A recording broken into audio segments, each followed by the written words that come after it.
Ilmu agama akan mengawasi kita.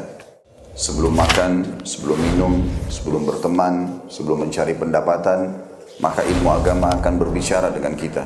Ini boleh atau ini tidak boleh.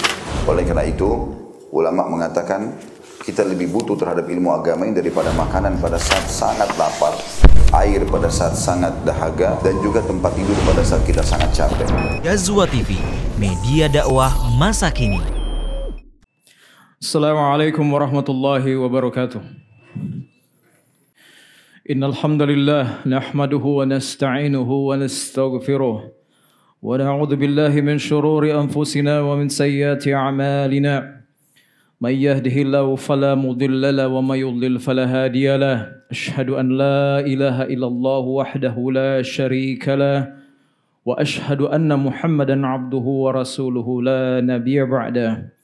يا أيها الذين آمنوا اتقوا الله حق تقاته ولا تموتن إلا وأنتم مسلمون ما بعد فإن أصدق الحديث كتاب الله وخير الهدي هدي محمد صلى الله عليه وسلم وشر الأمور محدثاتها فإن كل محدثة بدعة وكل بدعة ضلالة وكل ضلالة في النار. Saudara-saudaraku yang dirahmati oleh Allah Subhanahu wa taala. Hidup ini tidak selalu berjalan sesuai dengan harapan kita. Kadang Allah mengambil sesuatu yang paling kita cintai. Kadang Allah mengambil atau mendatangkan ujian yang tidak pernah kita minta. Dan di saat itulah manusia diuji. Apakah dia akan mengeluh atau dia tetap percaya pada janji Allah Subhanahu wa taala. Oleh karena itu, janganlah buru-buru menyesali takdir. Karena kita hanya melihat sepotong potret kecil dari kehidupan. Sementara Allah Subhanahu wa taala melihat keseluruhan dari bingkainya. Terkadang apa yang menyakitkan kita hari ini justru sedang membuka pintu untuk nikmat yang tidak pernah kita duga esok harinya.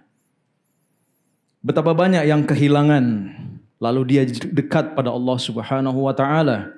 Betapa banyak yang jatuh, lalu kemudian dia baru merasakan manisnya sujud pada Allah Subhanahu wa taala. Betapa banyak yang kecewa, tapi justru itulah awal dari hidup yang sesungguhnya. Maka hari ini saudara-saudaraku sekalian, saya mengajak kita semua untuk memetik sebuah hikmah yang sangat agung dari satu kisah yang luar biasa. Seorang wanita salihah, Ummu Sulaim radhiyallahu taala anha, seorang wanita yang mengajarkan pada kita hakikat bersabar atas musibah dan prasangka baik kepada Rabbul Izzati wal Jalalah. Ringkas cerita dari kisah ini adalah Abu Talha dan Ummu Sulaim adalah sepasang suami istri dan mereka mempunyai seorang anak yang pada saat itu sedang sakit. Suatu hari Abu Talha harus melakukan safar dan dia meninggalkan Ummu Sulaim dan anaknya yang sedang sakit tersebut. Tatkala sang anak sakitnya sudah semakin parah, maka dia pun meninggal dunia sementara Abu Talha masih sedang safar. Ketika Abu Talha pulang dari perjalanan safarnya, dia bertemu dengan Ummu Sulaim, kemudian dia bertanya kepada istrinya, "Ma fa'ala ibni?" Bagaimana keadaan anakku?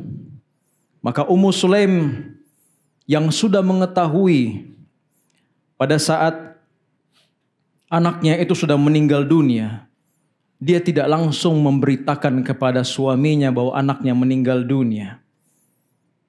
Dia hanya menjawab dengan jawaban lain yang menenangkan hati suaminya.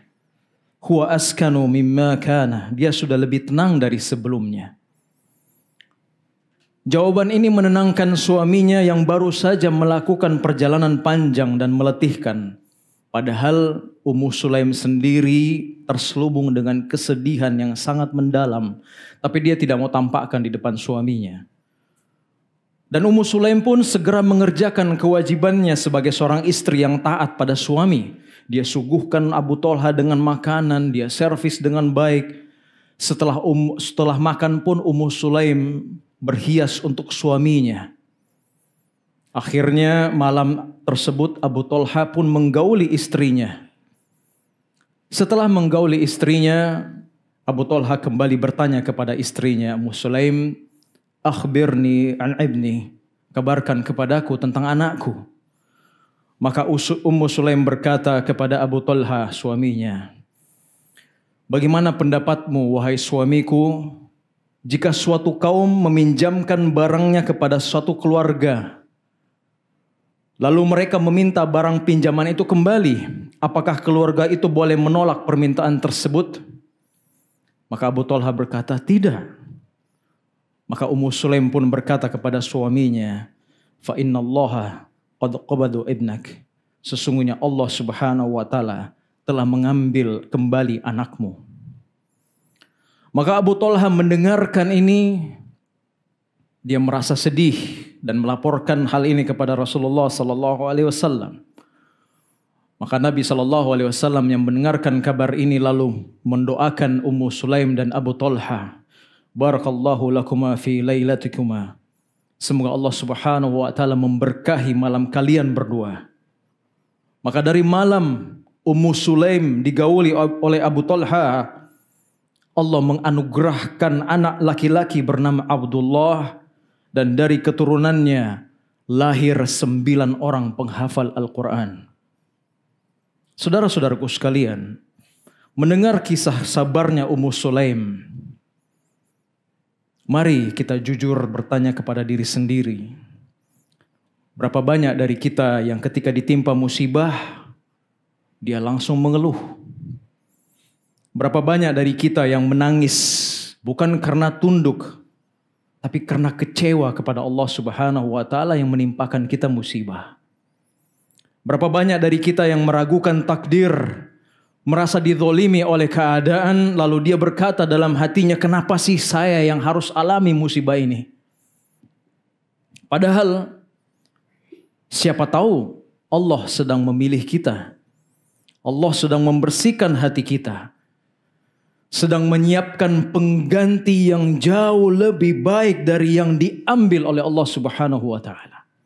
Makanya Allah Subhanahu wa taala berfirman, wa asa an takrahu syai'an wa huwa khairul lakum wa asa an tuhibbu syai'an wa huwa syarrul lakum. Boleh jadi kamu membenci sesuatu padahal itu baik untuk kamu, dan boleh jadi kamu mencintai sesuatu padahal itu buruk untuk kamu. Allah kemudian menutup ayatnya dengan berkata, wallahu ya'lamu wa antum la ta'lamun. Dan Allah Maha mengetahui, sedangkan kamu tidak mengetahui sama sekali. Allah tidak pernah menzalimi hamba-hambanya, saudara-saudaraku sekalian. Justru di saat musibah itulah Allah Subhanahu wa taala sangat dekat. Dan ketika kita memaksa diri kita untuk bersabar, Allah Subhanahu wa taala akan bantu kita untuk benar-benar bersabar. Makanya Nabi SAW bersabda, wa may yatasabbar yusabbirullah. Siapa yang berusaha bersabar, maka Allah akan membuatnya betul-betul bersabar. Ingatlah, sabar itu bukan datang dari langit secara tiba-tiba. Sabar itu adalah pilihan. Sabar itu adalah perjuangan. Dan siapa yang bersabar karena Allah, maka Allah akan cukupkan dirinya. Janganlah buru-buru menyesali takdir, saudara-saudaraku sekalian. Terkadang sesuatu yang menyakitkan hari ini adalah sebab datangnya nikmat yang tidak kita sangka besok hari. Kadang Allah mengambil apa yang kita cintai agar kita kembali mencintainya. Kadang Allah menghancurkan rencana kita semua agar kita kembali pada rencana Allah Subhanahu wa taala. Kalau bukan karena iman, mana mungkin hati tetap tenang. Kalau bukan karena sabar, mana mungkin jiwa tetap lapang. Saat dunia terasa menyakitkan, yakinlah surga menanti orang-orang yang bertahan. Aqulu qouli hadza wa astaghfirullahu li wa lakum fastaghfiruhu innahu huwal ghafurur rahim. Alhamdulillahirabbil alamin hamdan katsiran thayyiban mubarakan fi kama yuhibbu rabbuna wa yarda. Asyhadu an la ilaha illallah wahdahu la syarika lah wa asyhadu anna Muhammadan abduhu wa rasuluhu la nabiyya ba'da. Saudara-saudaraku sekalian, kisah Ummu Sulaim mengajarkan kepada kita bahwa Allah Subhanahu wa taala tidak pernah menzalimi hamba-hambanya. Ketika anaknya Ummu Sulaim wafat, dia memilih untuk tetap bersabar, tetap bertawakal pada Allah, berprasangka baik kepada Allah Subhanahu wa taala, dia tetap menjalankan kewajibannya sebagai seorang istri kepada suaminya, dia tetap menghormati suaminya, Allah kemudian balas dengan karunia yang tidak terbayangkan sama sekali. Bukan hanya anak pengganti, tapi dari anak pengganti tersebut keturunannya menjadi penghafal Al-Quran. Itulah bukti bahwa di balik musibah Allah Subhanahu wa taala menyiapkan anugerah, dan siapa yang berbaik sangka kepada Allah, maka dia akan melihat kebaikan dalam setiap ujian. Saya ulang. Siapa yang berbaik sangka kepada Allah, dia akan melihat kebaikan dalam setiap ujian. Makanya Nabi SAW bersabda, "Ana 'inda dhanni 'abdi bi." Aku sesuai dengan prasangka hamba-hambaku kepadaku. Maka janganlah pernah suudzon kepada Allah, karena apapun yang Allah takdirkan pasti lebih baik daripada apa yang kita rencanakan. Oleh karena itu, jadikanlah musibah menjadi jalan pulang kita kepada Allah Subhanahu wa taala, dan biarkanlah air mata yang jatuh menjadi saksi bahwa kita tetap yakin kepadanya. Awan mendung tak selamanya gelap, di baliknya ada cahaya menunggu. Sabar itu memang tak mudah diucap, tapi surga layak untuk ditempuh oleh yang mampu. Innallaha wa malaikatahu yusholluna 'alan nabi ya ayyuhalladzina amanu shallu 'alaihi wa sallimu taslima. Allahumma shalli 'ala Muhammad wa 'ala ali Muhammad kama shallaita 'ala Ibrahim wa 'ala ali Ibrahim innaka Hamidun Majid. Allahumma ighfir lil muslimina wal muslimat wal mu'minina wal mu'minat al ahya'i minhum wal amwat innaka sami'un qaribun mujibud da'wat. Allahumma ati nufusana taqwaha wa zakkiha anta khairu man zakkaha anta waliyuha wa maulaha. Allahumma inna nas'aluka al-huda wa tuqa wal afaf wal ghina. Rabbana zalamna anfusana wa illam taghfir lana wa tarhamna lanakunanna minal khasirin.